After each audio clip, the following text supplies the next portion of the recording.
안녕하세요.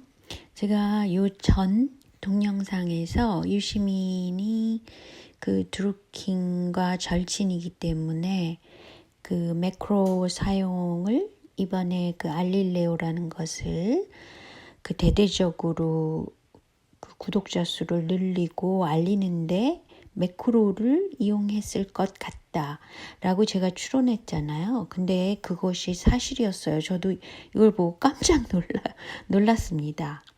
그러니까 여러분도 그 자료를 보면 아시겠지만 이 사람들의 아이디 패턴이 굉장히 일정해요.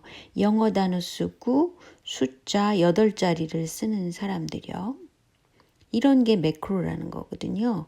그리고 그 여자들의 그 외국 이름을 사용하고 있고요. 보통 이렇거든요. 그런데 이제 이런 거를 또 찾아서 올리시는 분이 있어서 제가 오늘 그걸 보고 거의 소름이 끼쳤습니다. 놀랍지 않습니까? 진짜 저는 깜짝 놀랐어요. 근데 이제 사실은 그 드루킹이 사용한 그 매크로 조작을 2018년 문재인 대통령이 그 정부에 있을 때, 즉 10월 29일이에요. 얼마 되지도 않았죠. 2018년 10월 29일. 그 뉴스 날짜 좀 보세요. 복지부에서 성폭력 조사를 해보라고 대통령이 지시를 했답니다. 아마도 그 미투 운동, 여성 운동과 굉장히 가까운 문재인 정부이기 때문에 이런 조사가 이제 지시됐을 거 아니에요. 복지부에. 그런데 이제 설문조사에 참여하는 그 사람들의 적어지니까 이런 거를 매크로 조작을 해가지고 마치 응답을 한 것처럼 조작을 했답니다. 2100명을 만들기 위해서 그랬다네요. 그러니까 매크로로 조작하는 게 왜 이렇게 이미 그 드루킹이 감옥에 가 있는 상황에서도 처벌을 받는 상태에서도 이렇게 매크로가 횡행하는지 저는 솔직히 이것부터 어떻게 철저하게 하지 않으면 앞으로의 선거에서도 큰 문제고 계속 그 드루킹 조직이 활약을 하고 또 게다가 금문 똥파리 조직이라는 것이 보통 심각한 게 지금 아니잖아요. 근데 그 금문 똥파리들의 그 활약이 계속되고 있다는 거죠. 근데 어떤 식으로 계속되고 있냐면요, 현재 국회를 아예 그 빌렸다 그러잖아요. 국회 그 큰 회의실을 빌려가지고 문재인 대통령을 지키자. 아니 국회의원 대강당을 빌려가지고 대통령 지키기에 나섰답니다. 근데 약 1000명이 그랬는데 여기에는 김진표 문제의 김진표와 그리고 뉴비씨라는 게 관순욱이 하는 거잖아요. 그리고 이게 드루킹이 밀어주던 관순욱 조직이거든요. 그리고 그 구호가 뭐였냐면 대통령을 지키자였어요. 너무 이런 거는 너무 대놓고 아직까지 그 범죄 행위라고 해서 드루킹이 지금 처벌을 받고 있는 상황입니다. 그런데도 어떻게 뻐젓이 그 드루킹 조직, 하부 조직이죠. 뉴비씨도 권순욱 하부 조직인데 뻐젓이 그 김진표와 더불어 이런 식으로 대통령을 구하자, 지키자 이런 식으로 국회의 대회의실을 빌려가지고 문파 라이브 그러니까 금문 똥파리들이 모였다는 거죠. 열성 지지자들이 모였답니다. 아니 무슨 이런 이벤트를 할 수가 있어요. 김진표 이 사람도 웃기는 사람이지만 이런 이벤트를 뉴비씨를 중심으로 아직도 관순욱 조직이 하고 있다는 것. 그러니까 금문 똥파리들은 금문 똥파리가 아니라는 거죠. 엄연한 그 밖으로 공개해도 되는 그런 조직이라고 지금 뻔뻔스럽게 이런 식으로 그 이벤트를 하고 있어요. 얼마나 이게 한심한 일입니까? 솔직히 상식적으로 지금 드루킹은 범죄자로서 처벌받았잖아요. 그런데 그 범죄자가 저지른 일을 그대로 따라서 그대로 하고 있는 거잖아요. 이게 말이나 됩니까? 상식적으로? 적어도 뭐 굳이 진보라는 말을 쓰지 않고 정의라는 말을 쓰지 않더라도 상식에 위배되는 거죠. 아니 이러면서 문재인 대통령의 지지율이 괜찮아질 거라고 생각한다는 건 좀 모순이라고 생각돼요. 아무리 뭐 남북 문제를 해결한다? 그거는 애시당초 북한하고 미국의 협상에 따라서 달라지는 건데 아무리 그것에 자신을 간다 하더라도 이런 식으로 나서는 안 된다고 봅니다. 정말 심각하다고 생각해요. 그리고 이제 이전 그 동영상에서 제가 이제 삼성생명과 보험, 건강보험, 그러니까 공공보험이 문제가 있다. 이거는 그 삼성생명에게 공공건강보험 기금이 워낙 많잖아요. 그런데 이제 거기에 빨대를 꼽는 거다라고 저도 그런 쪽으로 말을 했죠. 그런데 유니김이라는 그 분이요. 페이스북에서도 열심히 하시고, 그 수개표도 열심히 운동하시고, 또, 그 전에 그 유니킴님이 동영상으로 유튜브에서 이 건강보험에 대해서 삼성생명이 빨대 뽑는다.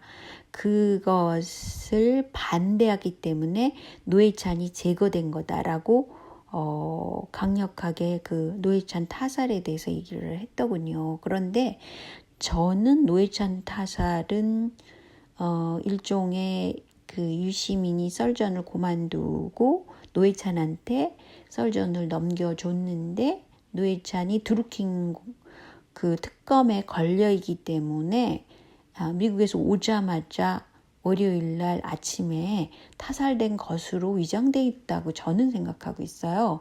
그러니까 뭐 노회찬이 그 의료보험 문제 때문에 타살된 것이 아니라고 저는 생각합니다. 그런 데서 좀 차이가 있지만 뭐 더 중요한 거는 사실은 뭐 노회찬이 살았던 죽었던 그거가 문제가 아니라 그 민간 의료보험과 건강보험,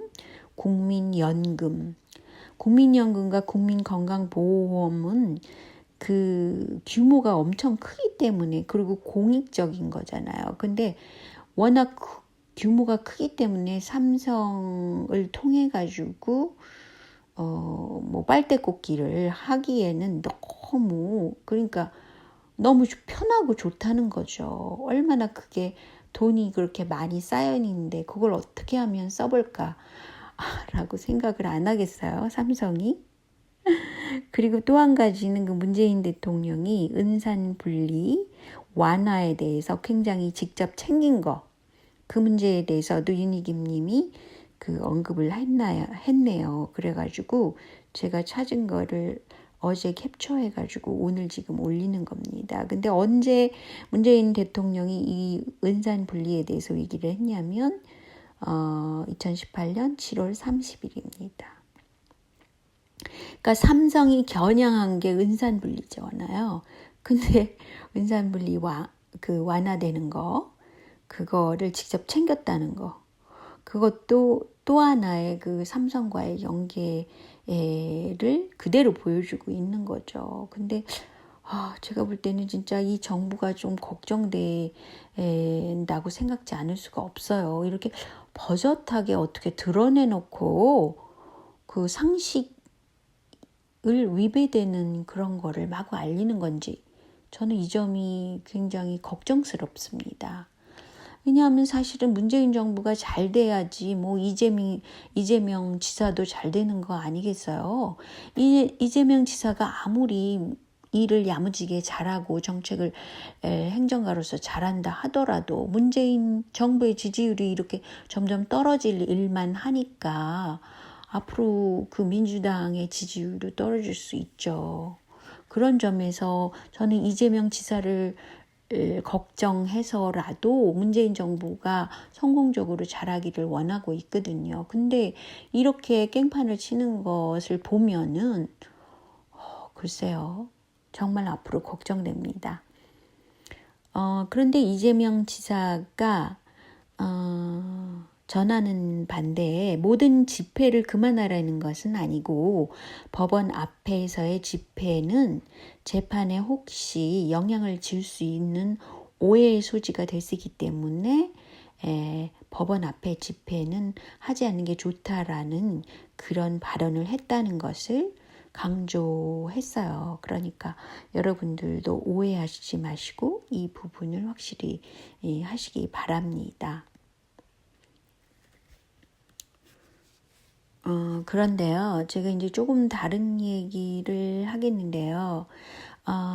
우리나라에서 지금 대학교들이 재정이 굉장히 안 좋다고 그러면서 외국 학생들을 마구잡이로 지금 유입시켜서 대학에 그런 그 자금을 일종의 그 보전을 해주려고 하고 있죠. 그런데 그 기준이 너무나 형편없이 돼 있기 때문에 문제가 상당히 많이 있다고 그래요. 근데 보통의 경우는 그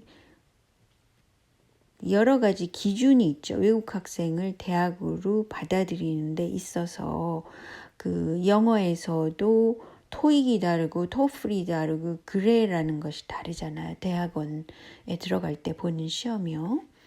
그러니까 영어 수준이 그냥 회화식으로 가능하다. 이게 토익 정도잖아요. 근데 한국에서는 그냥 한국말을 토익 수준으로 했을 때 대학에 그냥 집어넣더라고요. 그러니까 따라갈 수도 없고 이게 결국은 큰 문제가 되는 거죠. 학생들도 불만이 쌓이고요.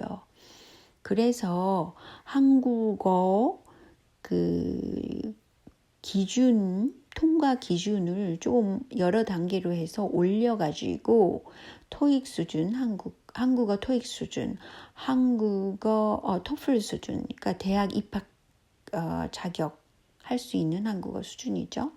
그리고 대학원 입학할 수 있는 한국어 수준, 그레 수준이죠. 이렇게 수준을 나눠서 굉장히 엄격히 해야만 외국 학생이니까 그냥 돈벌이로 1년 어학 수준, 어학 과정을 거쳐야 된다는 의무감도 없댔는데요. 요새 한국에서는. 아니 이렇게 엉터리 관리를 했다가는 나중에 이게 장기적으로 어떤 사이클이 만들어지지 않죠. 왜냐하면 기대치가 컸었는데 그 기대에 부응할 수 없고 마구잡이로 대학교에 외국 학생을 집어넣는다는 게 이게 말이 안 되죠. 알아들을 수도 없고 따라갈 수도 없는 학생들을 돈벌이를 위해서 대학의 돈벌이를 위해서 그냥 넣는다는 거는 완전한 무책임한 사고방식이죠. 이 점도 고쳐야 된다고 생각합니다. 자, 그러면 오늘은 여기까지만 할게요. 안녕히 계세요.